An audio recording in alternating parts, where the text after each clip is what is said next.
Hello, Los Angeles. How are you? Thank you for being here. What a beautiful day outside that we could all spend together in this dark, windowless room. That's what it's all about. We got a great afternoon planned for you with the Lumineers. Yep, we're going to hang out. We're going to have a little chatty chat with Wesley Schultz. We're going to hear some great live music, and then stick around afterwards because we've got a reception out there with some drinks, some food, so the party continues. How many of you are here because you won your tickets by listening to KROQ? Anyone? Yeah, it works, huh? Who's here because they're sleeping with someone on the sales department? That's why I'm here. That was a very loud reaction. That is a loud grunt. That's what it sounds like when you sleep with the sales department. Ugh. Yeah. All right, on that note, who's ready to meet the man behind the magic, responsible for so many amazing songs, memories, and I'm sure all of you that have names, you probably think the Lumineers are writing about you specifically. Please say hi to the great Wesley Schultz.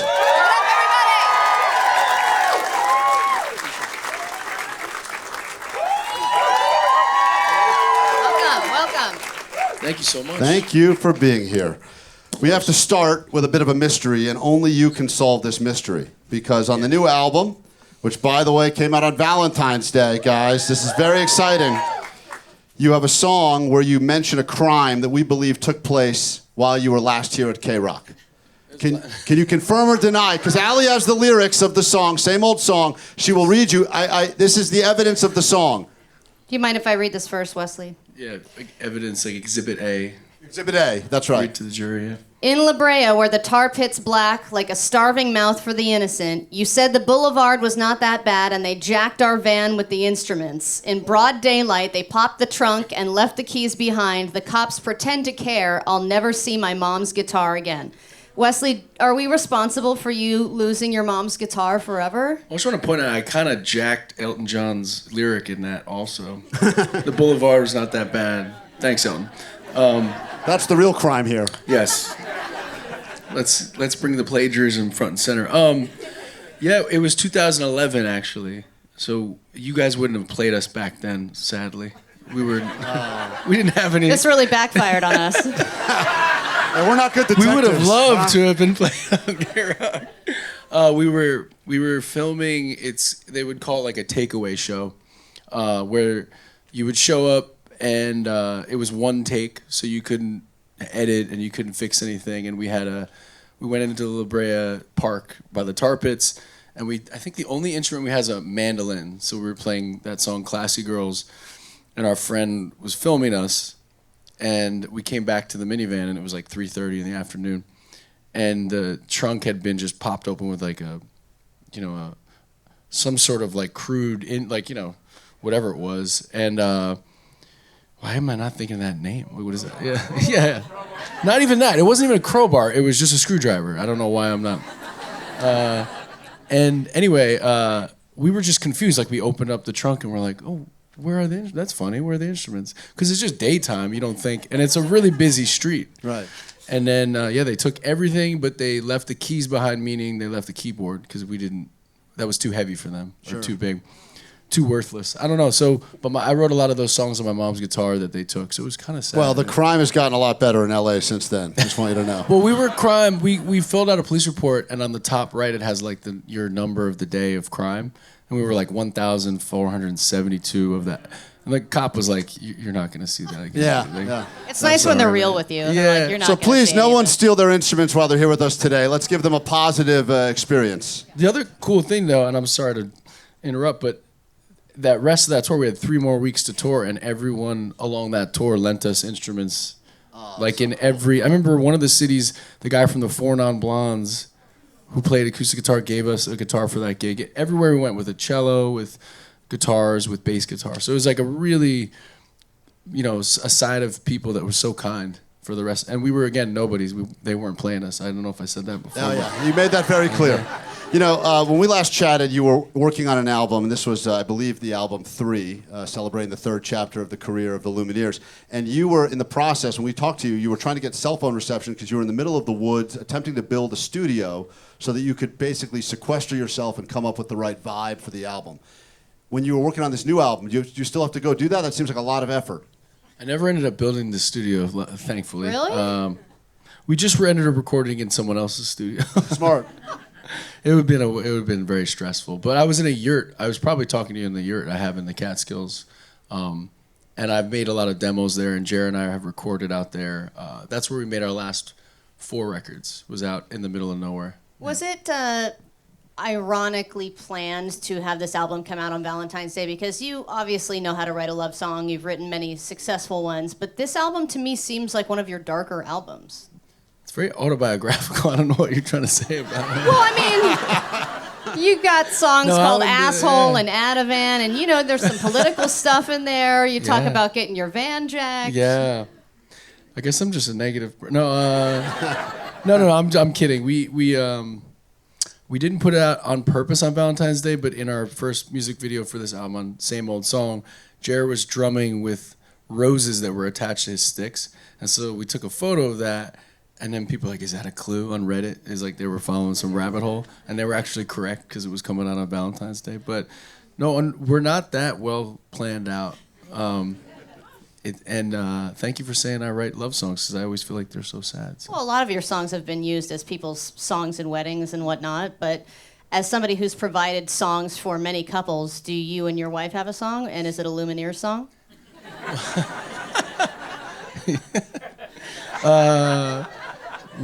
She walked down the aisle to Walls, the Tom Petty song that we covered, but we don't listen to our version, we listen to Tom Petty's version. But she co-wrote, technically, Dead Sea, because she said, you're like my Dead Sea, and I was like, we were just dating at the time, and I was like, did you come up with that, or is that?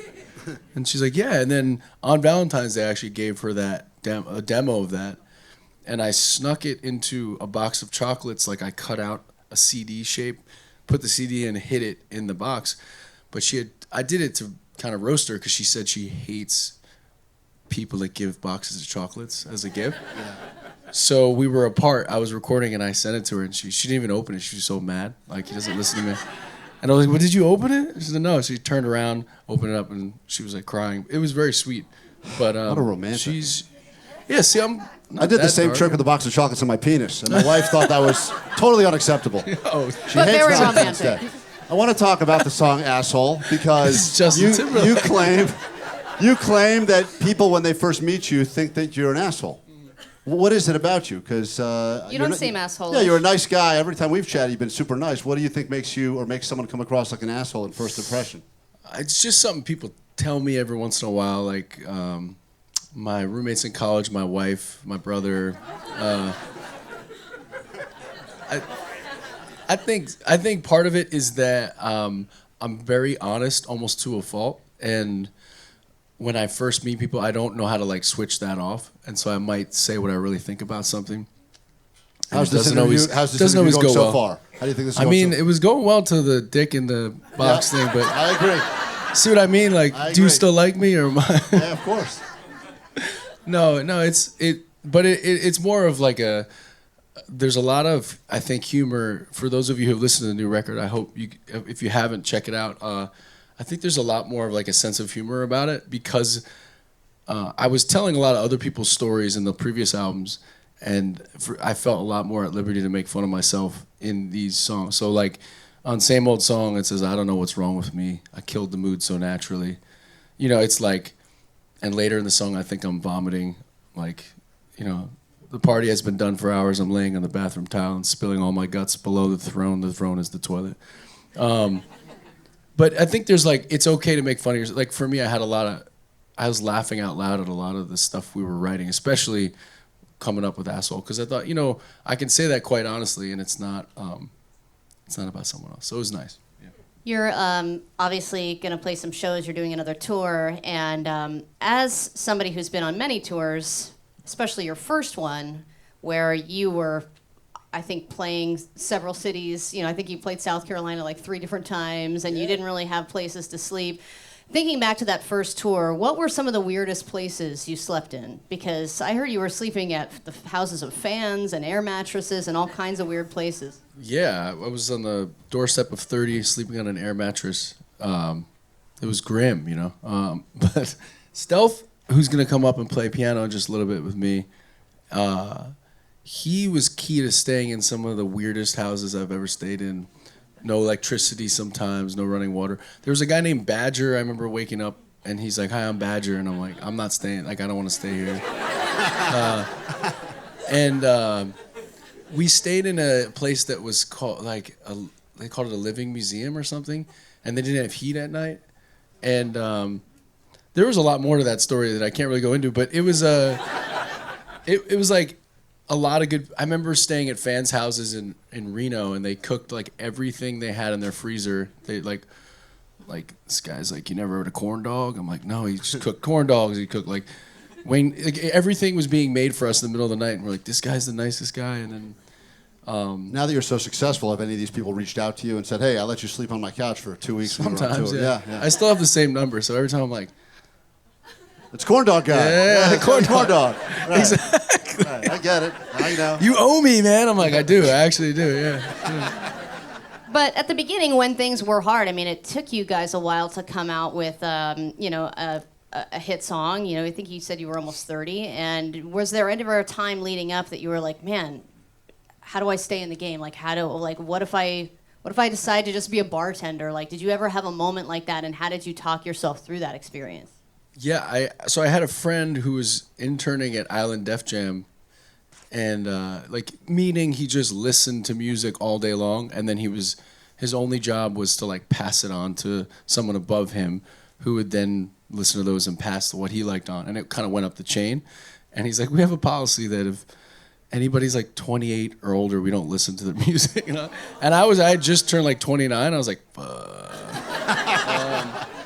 So I do remember thinking like, I don't know how this is gonna work out, and I left New York to go to Denver because I was a bartender one of the nights a week, and then I was a barista, and it just did like everything I could in the service industry to make it work.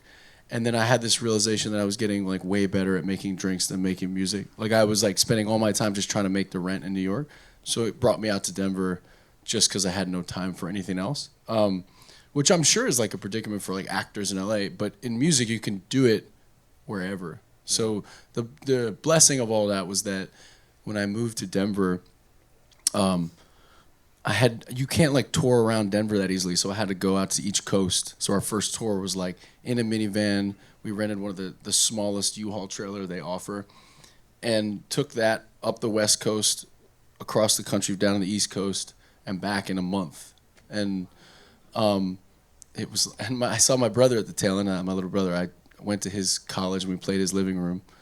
And I remember all his friends had gone to the LCD Sound System show, and they all came back and were like, we had already played our entire set, and we're like, "Let's play again," because now there's a crowd, and we played a whole nother. It was so great, and we got so much out of it, and it was odd. You'd think that it'd be the most exhausting thing ever, but it fed us in this really great way. So in that way, it was like sort of all a happy accident, a lot of this. It was just like we enjoyed writing songs and the rest followed. Well, if you want to bartend again, we have a little thing happening after this. We got space behind the bar. You can be our guest bartender. Automatic is out now. It is the album, of course, from the Lumineers. We're going to hear some of the songs in a few moments.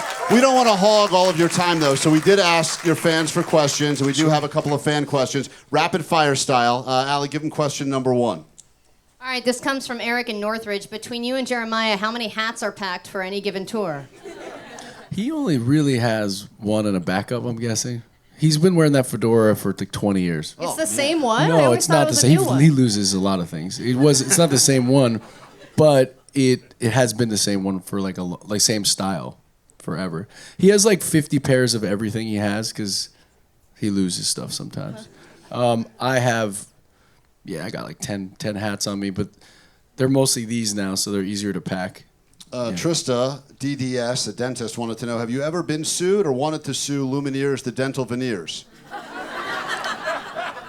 No, I thought we'd have to totally get rid of the name because I was made aware that there was a dental veneer company.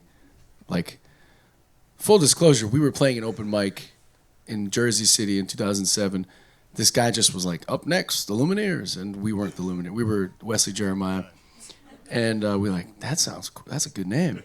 And then that band broke up. They were like an instrumental band, and they broke up. And so we were like, I think we might jack that name. And then, because we were trying to think of names and we had the worst names humanly possible. Free Beer was a good name.